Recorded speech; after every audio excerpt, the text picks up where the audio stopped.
திருநெல்வேலி மாவட்டம் களக்காடு அருகே உள்ள சிதம்பரபுரத்தைச் சேர்ந்த சேதுராயர்கள் கடந்த 22 தலைமுறைகளாக செப்புத்தகடு சாசனத்தை பாதுகாத்து வருகின்றனர். சிதம்பரபுரம் சேதுராயபுரத்தில் 500க்கும் மேற்பட்ட மக்கள் வசித்து வருகின்றனர்.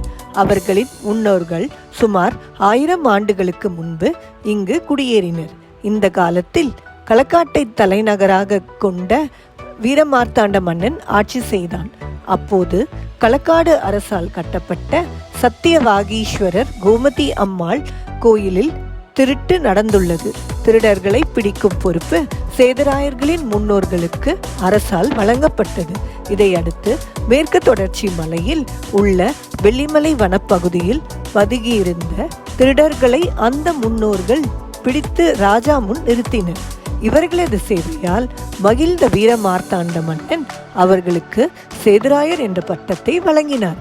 கூடுதலாக அவர் களக்காடு கோட்டையின் பாதுகாப்பை அவர்களிடம் ஒப்படைத்தார்.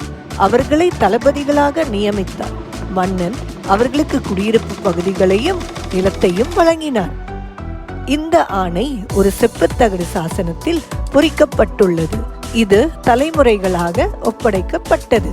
அடுத்தடுத்து வந்த முன்னர்கள் இந்த முன்னோர்களின் வழித்தோன்றல்களை தளபதிகளாக நியமித்து வந்தனர். காலப்போக்கில் கோட்டை சீரழிந்தது. ஆனால் சேதுராயர்கள் தொடர்ந்து சாசனத்தை பாதுகாத்தனர்.